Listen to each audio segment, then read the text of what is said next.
Son, our Savior, Jesus Christ.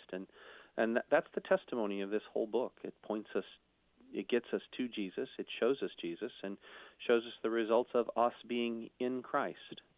Lord, we pray that as we dig into these words, that is, of great David, may it point us to great David's greater Son and what he has done for David and for us.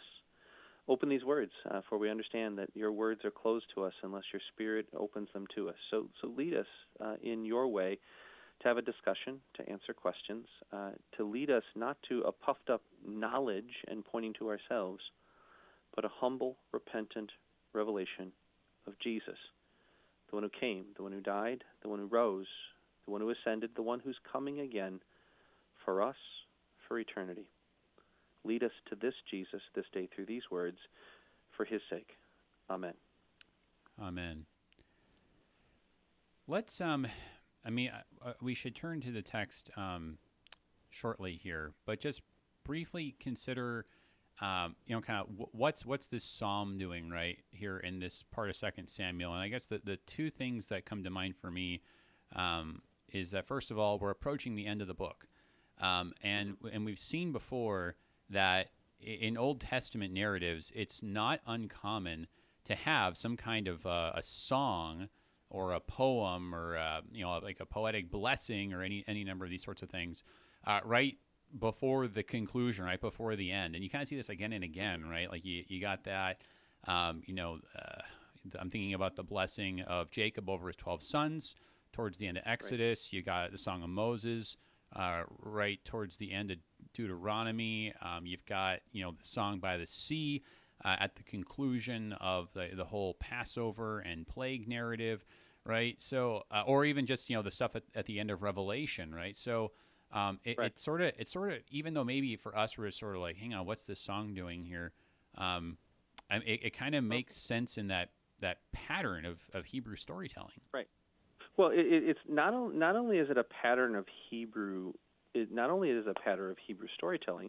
Remember that the faith initially was passed down orally, A-U-R-A-L. It was a word that was designed to be heard, and and of course they don't have their 7-point sermon outline that you have in your exegetical churches, so you can kind of just highlight and fill in the blank. Remember, they weren't carrying, they weren't carrying their notepads with them. Yeah. What's happening as the story is being told is this then story is something that as it is being told not just for information, but it's being told for retention. And think of the power of when you marry a powerful text to a tune. Yeah, it comes with it carries with you, and it makes it that much more retainable. It aids in retention. There's a reason why you know the words to There's a reason why you know the words to the familiar hymns, because those tunes, those powerful tunes, have been married to text. So when you sing, "A mighty fortress is our God," and you're singing that paraphrase of Psalm 46, you've got that fortress image. And this is David. He, not only is this the end of the book, it's getting to be the end of David. Yeah. This is an old David now. Mm-hmm. And he is putting, this is being, the Spirit leads him to marry the text of David's life and faith to a tune so that it can be retained. Because what's going to happen going forward? They're always pointing back to David. You get, well, who is this David dude? Yeah. Oh, yeah, it's that guy. It's that guy who is eminently failed and yet eminently blessed. Yeah, no, that's true. At the end of his, towards the end of his life, which makes it very similar to the Song of Moses, like that. I mean, this is his swan song, right? And exactly. And as you're saying, I mean, it then functions as a summarizing, not just a way of kind of summarizing, and as you were saying, kind of encapsulating for retention the narrative, but Also, really kind of functioning as a testimony of his whole life, and it's pretty significant that, as you were saying, that really this chapter right here, in many ways, this is kind of David saying in some ways how he wants to be remembered, not in a vain sense, but I think in the sense of somebody who has seen a lot of grace thrown his way. And he understands. Imagine instead of going to a lawyer for your last will and testament, you go to a minstrel.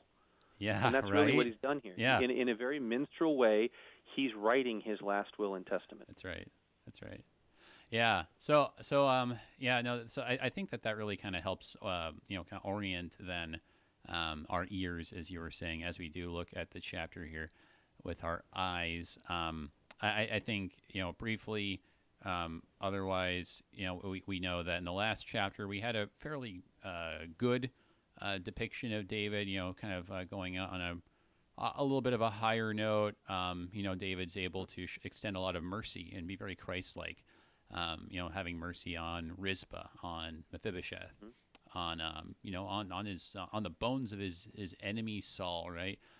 So lots of good things, but also you see that This is the problem, right? It's hard for a good man to be king, right? Because by the time David, has had all his grace and God's really worked on him and sanctified him, well, he's too old to fight now, right? So now So it's just So I think we're confronted by David's the limitations of mortality, even though God's done some good work in him, and so we get this song. So any other thoughts? It is a little bit longer here, but. My first thought when I looked at this, I said, "There is no way that Espinosa and I are going to get anywhere near through this chapter." Well, of course not. Story. Of course not. But no, I think you're absolutely spot on. And this is one of those things. So you've got this old guy, and it helps us understand. As we deal with those. As I turn 50 and I look at those who are now 80, and I'm learning more and more the older I get how important it is to listen to them. Yeah. Because as they tell their stories, as I'm sitting in their living rooms with private communion because their legs won't bring them to church anymore, or now in the year of COVID they're extra cautious. Yeah. But I start to listen to those stories over and over again. And as a young man, I used to get impatient with that. Yeah, right. But now, the older I get, the more I realize what they're doing is they're recounting God's actions in their life. This is their testimony. It's time for me to shut up and listen to their song. Yeah. Well, and then just anything that's worth listening to is worth listening to a few times, right? So. Amen to that. There's a reason why I stop and listen to American Pie and some of those cultic like songs or because they are the songs that make you immediately think of your childhood or your youth or whatever you and your wife have your song, right, and it's like and it takes you to a place where this is what God was doing when He put us together, and when it takes you from where you were to where God has you now, it gives you that perspective, and that's what David's doing in this song. He's giving us perspective on a long, twisted, tortured, blessed life. Yeah, that's right. All right. Without further ado, let's go ahead and read the text here. This is 2 Samuel chapter 22. And David spoke to the Lord the words of this song on the day when the Lord delivered him from the hand of his enemies and from the hand of Saul. He said, "The Lord is my rock and my fortress and my deliverer, my God, my rock in whom I take refuge, my shield and the horn of my salvation, my stronghold and my refuge, my Savior. You save me from violence. I call upon the Lord, who is worthy to be praised, and I am saved from my enemies. For the waves of death encompassed me, the torrents of destruction assailed me, the cords of Sheol entangled me, the snares of death confronted me. In my distress I called upon the Lord, to my God I called. From his temple he heard my voice, and my cry came to his ears. Then the earth reeled and rocked, the foundations of the heavens trembled and quaked, because he was angry. Smoke went up from his nostrils, and devouring fire from his mouth. Glowing coals flamed forth from him. He bowed the heavens and came down. Thick darkness was under his feet. He rode on a cherub and flew. He was seen on the wings of the wind. He made darkness around him his canopy, thick clouds, a gathering of water. Out of the brightness before him coals of fire flamed forth. The Lord thundered from heaven, and the Most High uttered his voice. And he sent out arrows and scattered them, lightning and routed them. Then the channels of the sea were seen, the foundations of the world were laid bare at the rebuke of the Lord, at the blast of the breath of his nostrils. He sent from on high, he took me. He drew me out of many waters. He rescued me from my strong enemy, from those who hated me, for they were too mighty for me. They confronted me in the day of my calamity, but the Lord was my support. He brought me out into a broad place. He rescued me because he delighted in me. The Lord dealt with me according to my righteousness. According to the cleanness of my hands, he rewarded me. For I have kept the ways of the Lord and have not wickedly departed from my God. For all his rules were before me, and from his statutes I did not turn aside. I was blameless before him, and I kept myself from guilt. And the Lord has rewarded me according to my righteousness, according to my cleanness in his sight. With the merciful, you show yourself merciful. With the blameless man, you show yourself blameless. With the purified, you do purely. And with the crooked, you make yourself seem tortuous. You save a humble people, but your eyes are on the haughty to bring them down. For you are my lamp, O Lord, and my God lightens my darkness. For by you I can run against a troop, and by my God I can leap over a wall. This God, his way is perfect. The word of the Lord proves true. He is a shield for all those who take refuge in him. For who is God but the Lord? And who is a rock except our God? This God is my strong refuge and has made my way blameless. He has made my feet like the feet of a deer and set me secure on the heights. He trains my hands for war so that my arms can bend a bow of bronze. You have given me the shield of your salvation, and your gentleness made me great. You gave a wide place for my steps under me, and my feet did not slip. I pursued my enemies and destroyed them, and did not turn back until they were consumed. I consumed them. I thrust them through so that they did not rise. They fell under my feet. For you equipped me with the strength for battle. You made those who rise against me sink under me. You made my enemies turn their backs to me, those who hated me, and I destroyed them. They looked, but there was none to save. They cried to the Lord, but he did not answer them. I beat them fine as the dust of the earth. I crushed them and stamped them down like the mire of the streets. You delivered me from the strife with my people. You kept me as the head of the nations. People whom I had not known served me. Foreigners came cringing to me. As soon as they heard of me, they obeyed me. Foreigners lost heart and came trembling out of their fortresses. The Lord lives, and blessed be my rock, and exalted be my God, the rock of my salvation, the God who gave me vengeance and brought down peoples under me, who brought me out from my enemies. You exalted me above those who rose against me. You delivered me from men of violence. For this I will praise you, O Lord, among the nations, and sing praises to your name. Great salvation he brings to his king, and shows steadfast love to his anointed, to David and his offspring forever.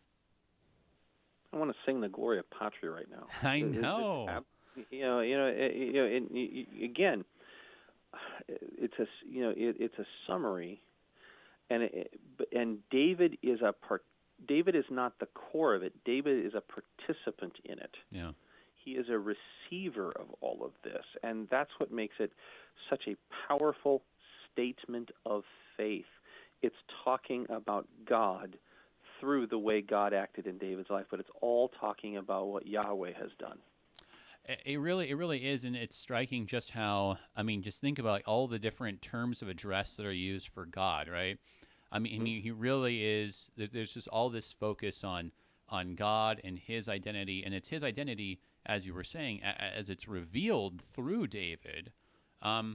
But and to David as much as anything, right? And you can hear that in the humility of his voice, and we'll have to talk about that. Like, is this psalm, humble ultimately, or is it proud? because I think that certainly we hear some of these lines, like, he rewarded me according to my righteousness and stuff, and we're thinking to ourselves like, well, no, what? David's a papist again? So we'll put that aside for a second. But, there's these other moments, right, where, he says, like, foreigners came cringing to me. People whom I had not known served me, right? And I feel like that's, at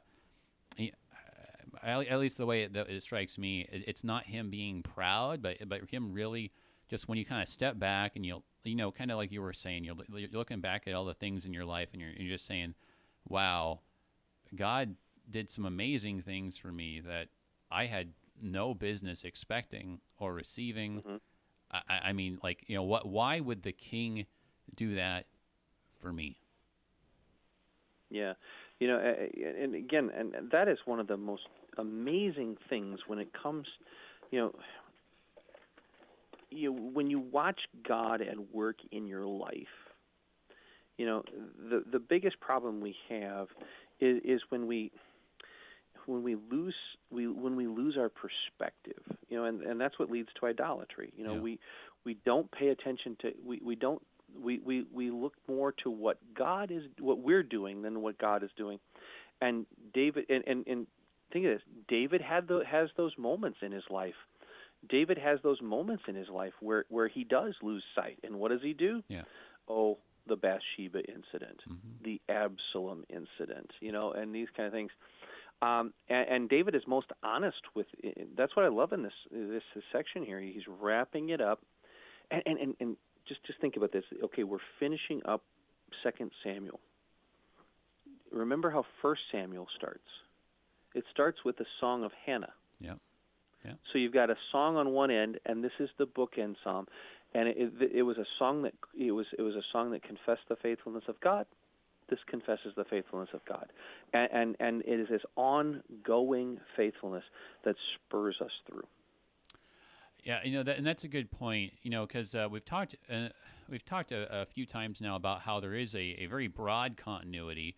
How, for instance, like in the Septuagint, these are just first, second, third, fourth kingdoms. How, in a lot of ways, you can step back and see how Deuteronomy and Joshua even are all kind of like all part of this, like kind of this just big, broad history, right? But I like what you're saying, though. You can see why the names 1 and 2 Samuel also stuck, right? Because, yes. Like you can see how this functions together as a unit with these bookends, right? We're wanting a son of God. We're asking for a king, and this is looking back on that and saying, you know what? Yeah, God really did answer Hannah's prayer. Not even just with not just with Samuel, right? But ultimately, like who Samuel ended up anointing, right? David. Correct. So yeah, she prays for a son. She desperately wants a son. And think about the parallel. Okay, let's do Old Testament parallels. Think of the way Genesis 4 begins. You have this horrific end of what was once a tremendous creation and then a judgment, and then immediately, Adam knows Eve. She bears a son. Oh, I've received a man from the Lord. Yeah, Guess what? That's not the man.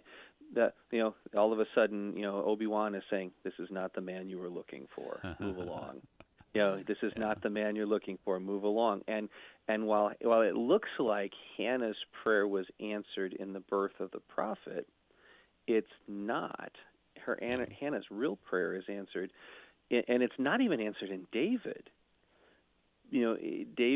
So the prophet leading to David is setting up for what's going to happen with the prophet that leads us to Jesus. This is and in a much tighter window, you've got the birth of John the Baptist and Jesus. Yeah, that's right. And you see, this is one of those things. Oh, the more you dig into this book, the more you see these parallels and connections. You go, wait a minute, here, and then here, and then here, and then you're a guy like me with a 50-year-old undiagnosed ADD, and you go, oh my goodness, and you just don't know what to do, and you just get excited and excited and excited, and And so, I'm sorry. I'll just take a breath now. Yeah, no. You got to get that checked out.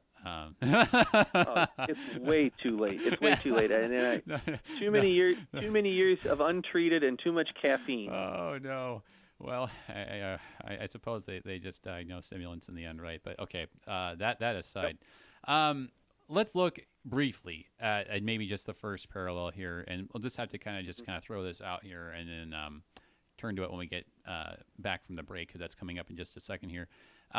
But so the first thing that you see here, right, in terms of like parallels, right, well, maybe not necessarily the first thing, but the first major parallel that really hits me is when it's basically word for word. Which psalm is it here? I feel like is it Psalm. Well, actually, that's kind of a little bit of one of the things we should talk about. How there are so many psalms and lines from psalms all throughout this, and then you got some that are actually kind of by and large like, whoa, it's like half that psalm here. It's like I said, we just got to put a pin on that right here. But we'll be right back, everybody, looking at 2 Samuel 22 on Thy Strong Word. Be right back.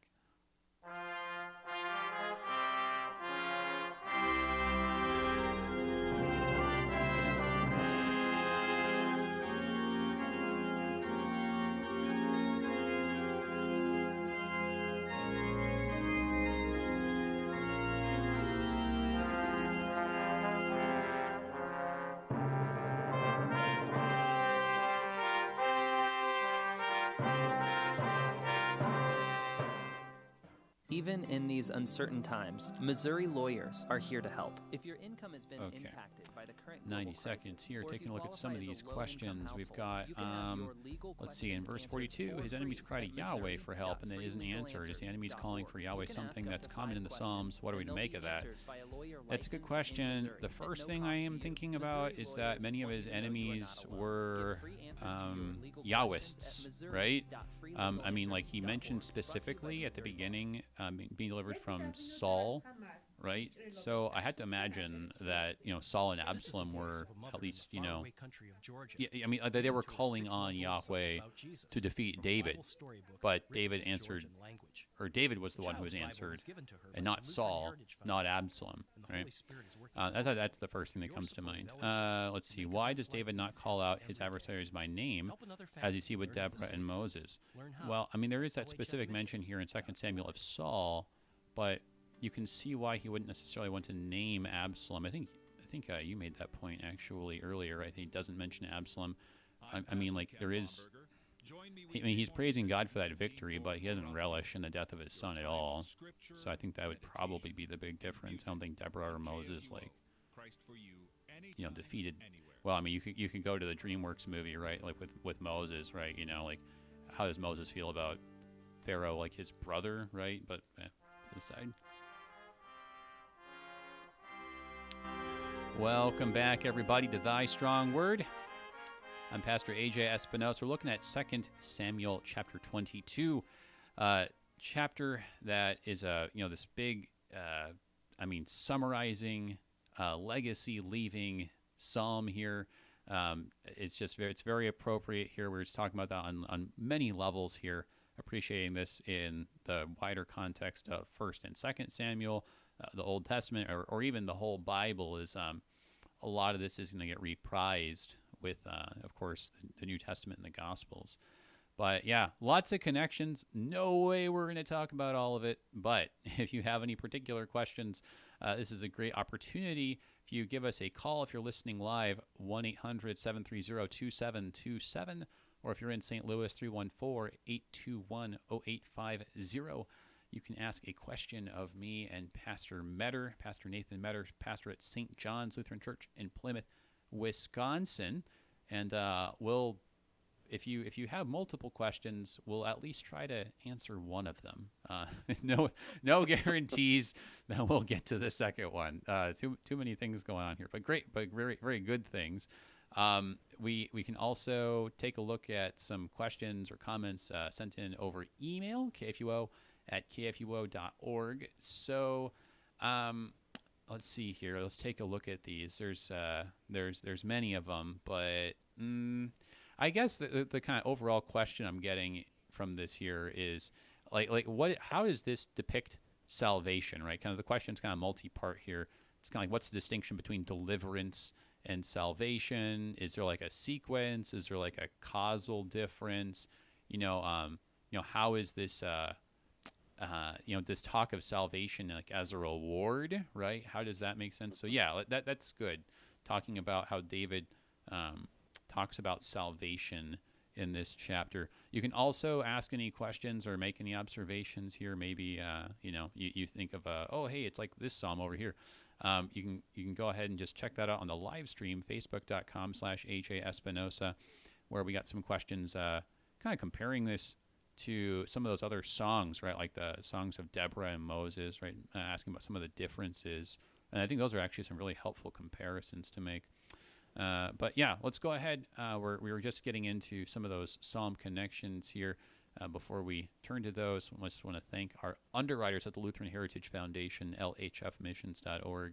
Thank you guys for supporting Thy Strong Word.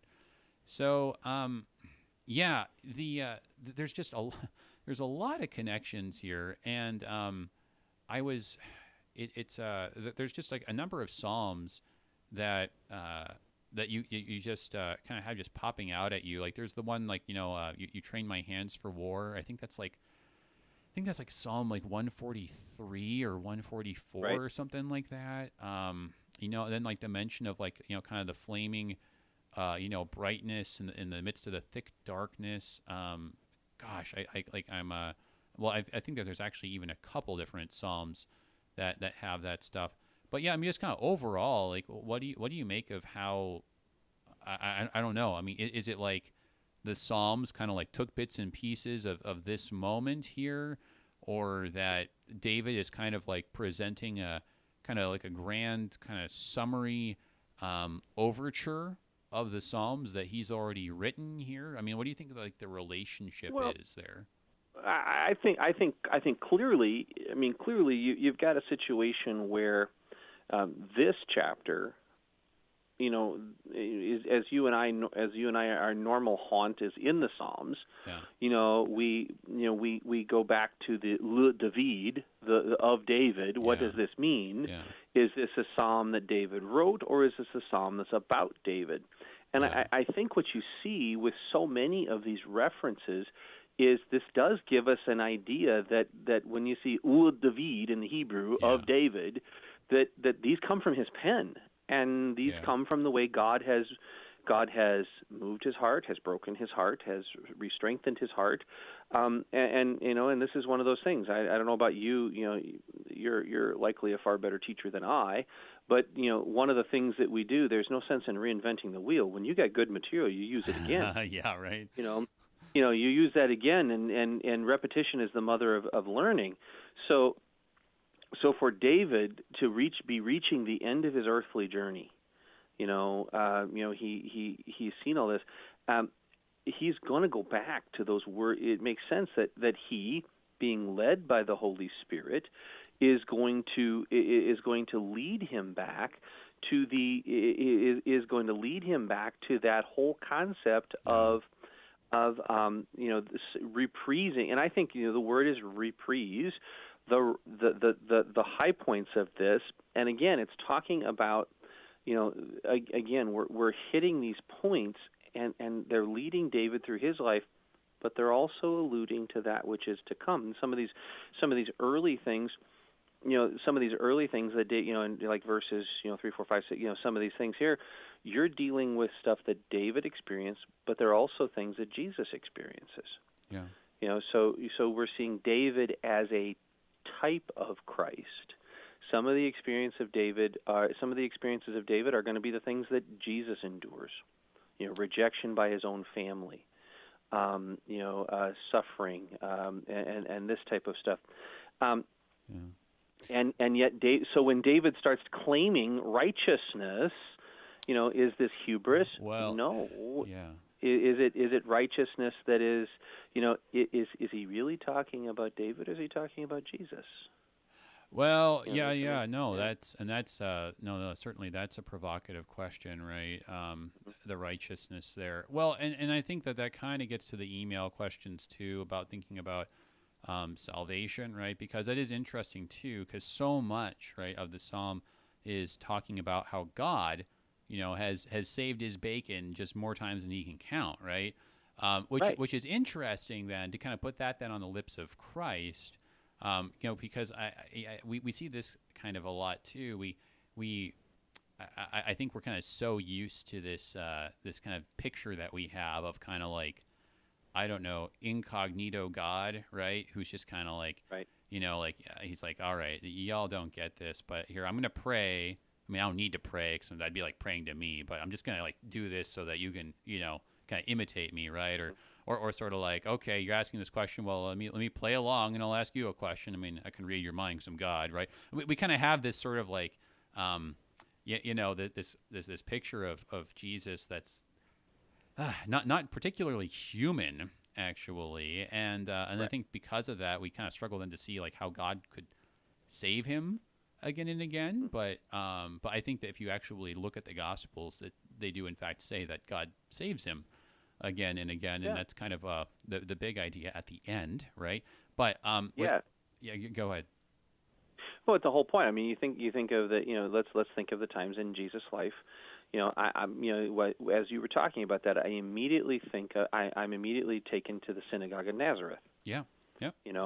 And his own family says, "What kind of blasphemy are you uttering? What kind of prophets without honor his own hometown? And they want and they want to take him to the brow of the hill. And it's like no, and he walks through the midst of them. That's right. You get and he says some pretty provocative things. These words are fulfilled in your hearing. And all of a sudden, you see, God does save him there. Think about how, when was he most helpless? When was he most helpless? Herod's coming to get him. The wise guys dupe Herod. They go back by another way. Herod is ticked. I'm going to kill everybody. What does he do? Get up, take the kid to Egypt. Yep. Get up, take the kid to Egypt. Okay, the ones who wanted, he's dead. Come back home. And so there are multiple images in the life of Jesus where the Father has indeed saved his Son. Mm-hmm. I think so, and I think that's you gotta. I think you got to understand the backdrop of David, right? When you're seeing that stuff, because I mean, I think more than anything, conveying the idea that this really is the Messiah, the Son of God, because that's what God does for the Messiah, right? Like the God looks out for him, keeps him as the apple of his eye, and all the rest, right?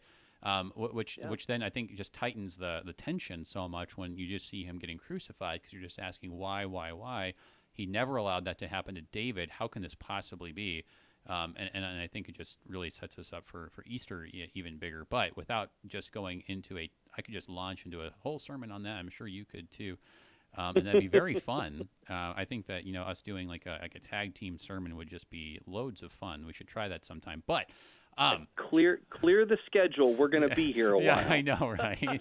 I know. Like one of these days when like just everything gets canceled, like everyone just kind of calls out sick or something on KFUO, just like, call us up and we'll just, we got like about 4 hours, right? So anyways, but so I found the Psalm that I was, cause I was just as I was reading, I'm like, hang on a second. This is like word for word, this Psalm. Which one? And I was thinking it was early on in the Psalter, but I'm like, which one was it? Okay, it's Psalm 18, right? And actually, the ESV is helpful.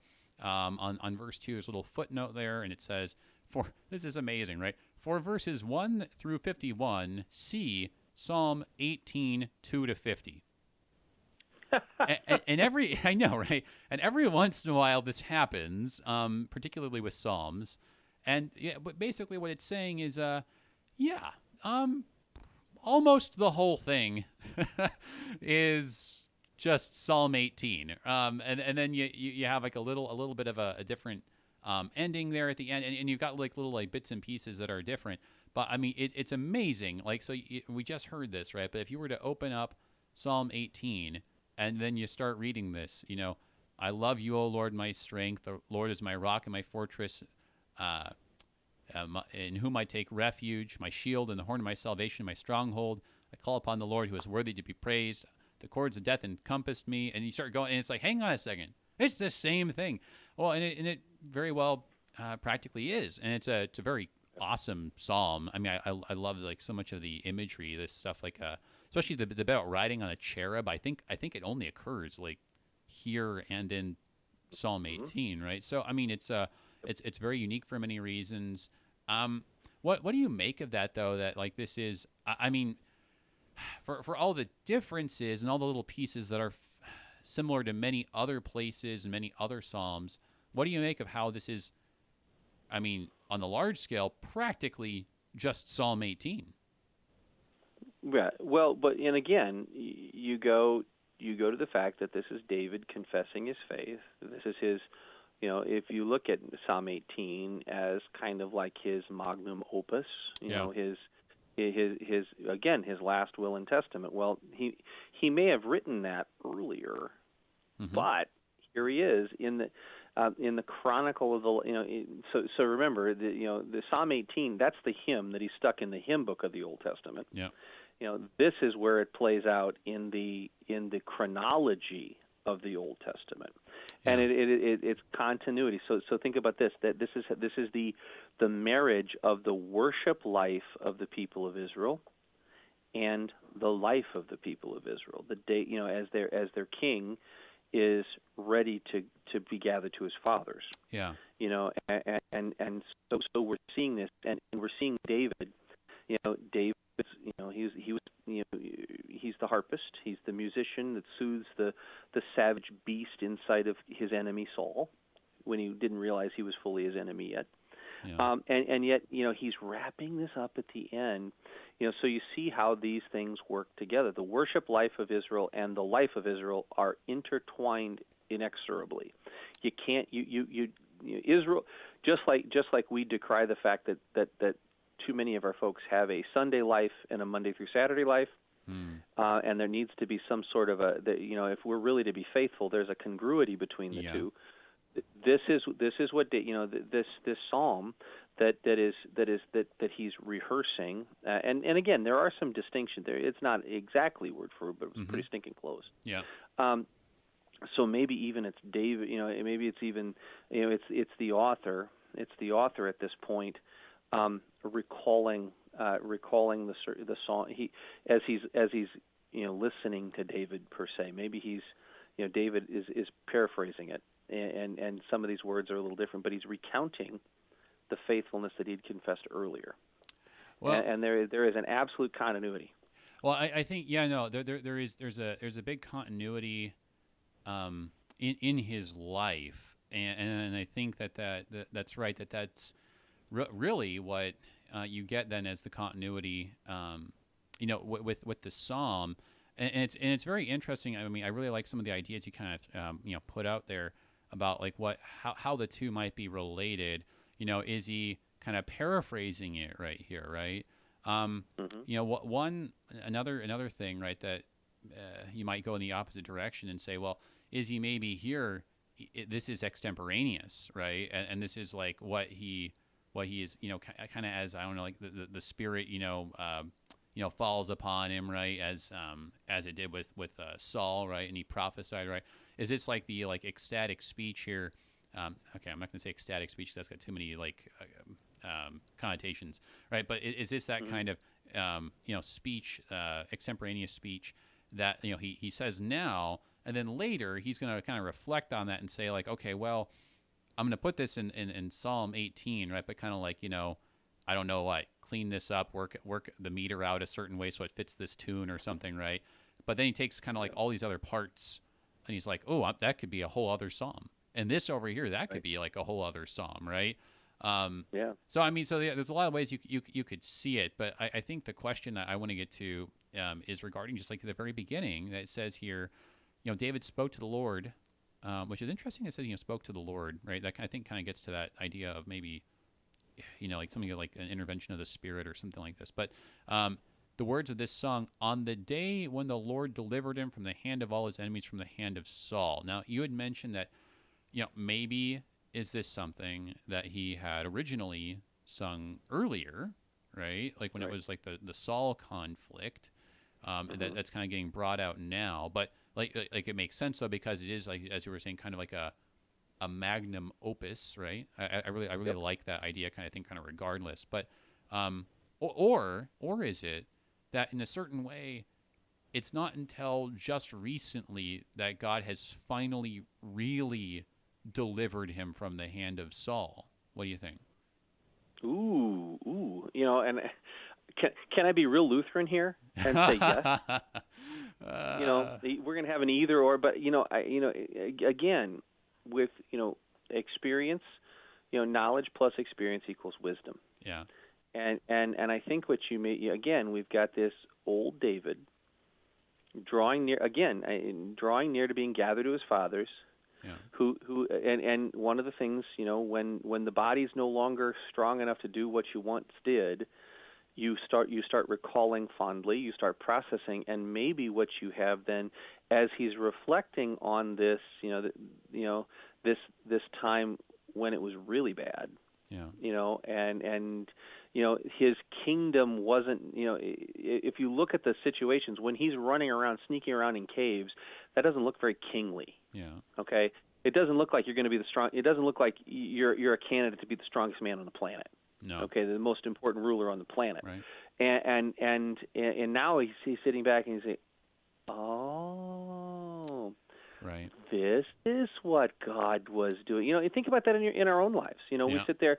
It is very dangerous to try and discern.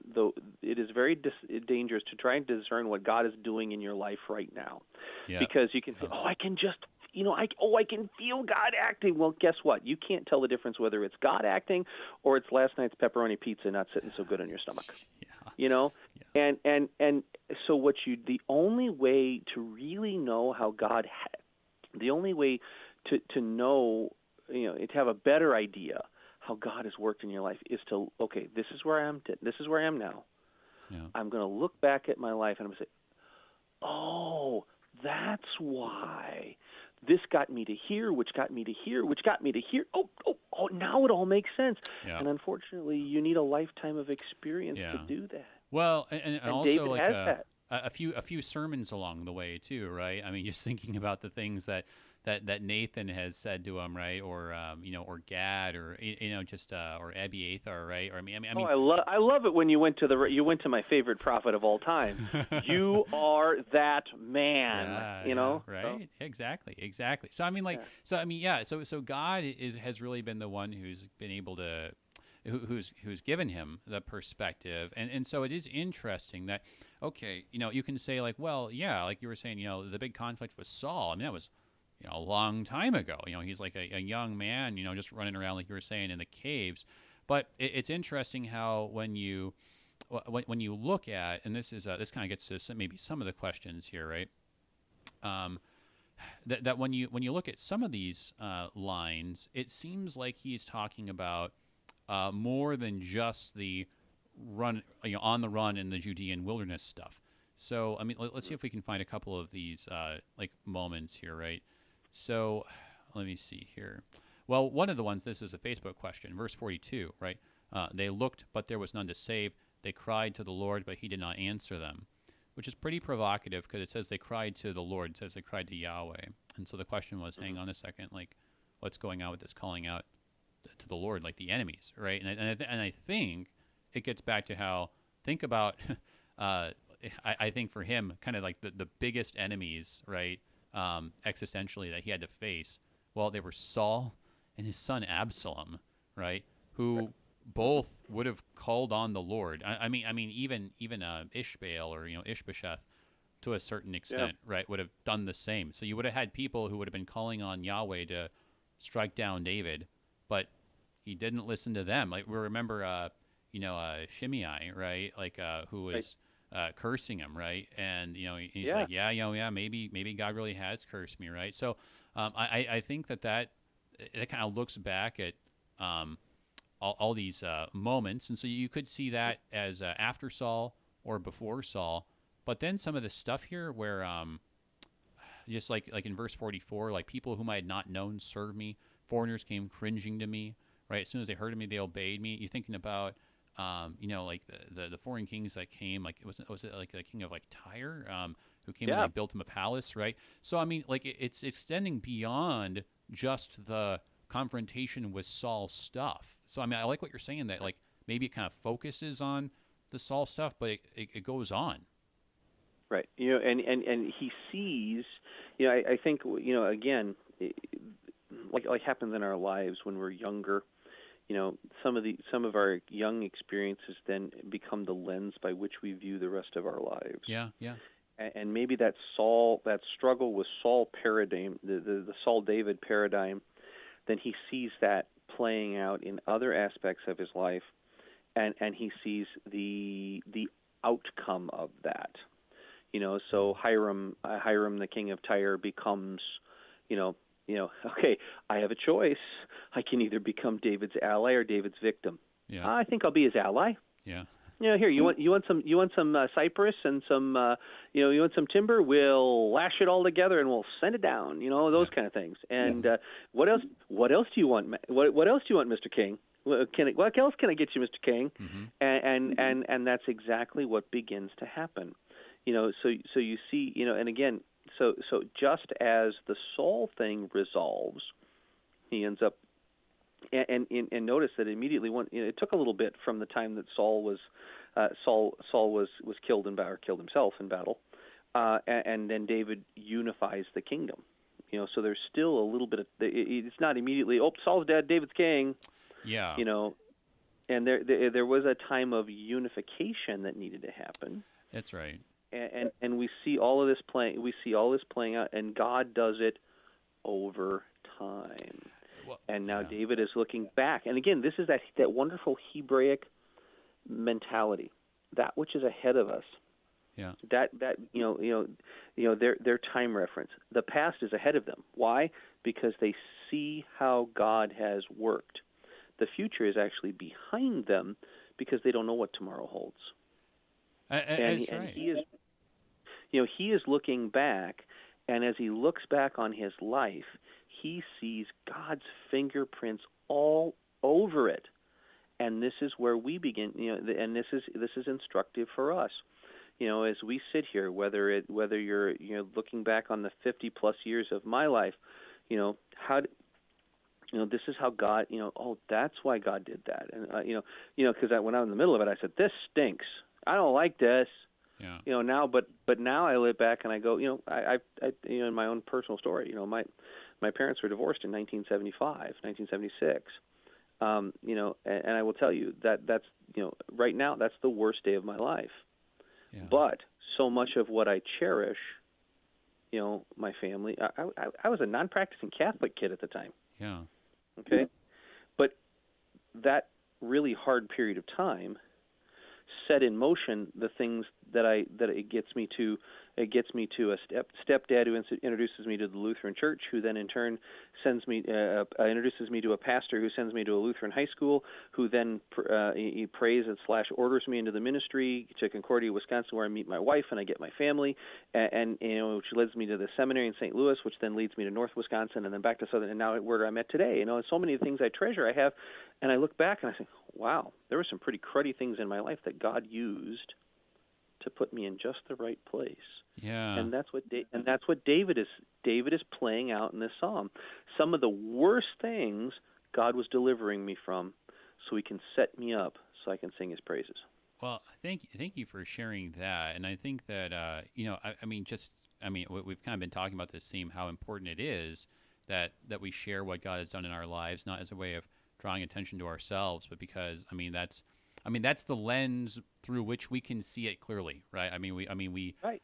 Who am I to be able to say what exactly God's doing in the lives of all these other people, right? It's like I haven't lived and walked in their shoes, but I've lived and walked in mine, right? And we can say that, and I think that that's exactly right. That David is looking at it from this perspective here, and I think that in a lot of ways this is what's been hinted at like all along. Like we recall that in 2 Samuel 16, he refers to Ziba as the servant of Saul, and then like in the next several chapters, right, you hear about the house of Saul, or that like you get those you get the what is it? It's Sheba's mutiny, right? And it's like again and again and again, it's like you have all these people that are still loyal to Saul, and it's like Saul's just not. It's like he's not really, really dead yet, right? You know, even Joab, even in different weird ways, kind of ends up being this like thorn in his side. And so I do think that it's like he's looking at that and he's like, I think you can read it this way. Then it's like it wasn't until like kind of finally now in this moment, looking back on it all, he's like, yeah, God really has finally dealt with Saul. Right, like he, like you know, in the ways that he kept coming back, and I think that we see that in like the final victory of God in our own lives, and crucifixion, resurrection. That you know, it's like when is Satan really going to be dead? And in the resurrection, we see, hey, God has finally done it, and it's there it is. It's in the books. That's a wrap. As we come to a wrap. Thank you so much, brother. I love our conversations. You're welcome. And looking forward to having you on again soon. Amen. Everybody, Pastor Nathan Metter at St. John's Lutheran in Plymouth, Wisconsin. Okay, going on to chapter 23. Last couple of chapters here of the story. Till then, I'm Pastor H.A. Espinosa. Peace. You've been listening to Thy Strong Word, produced by the Lutheran Church Missouri Synod Office of National Mission in cooperation with Worldwide KFUO, the official broadcast ministry of the LCMS. Your support is vital for this program to continue. You can make a gift safe, secure,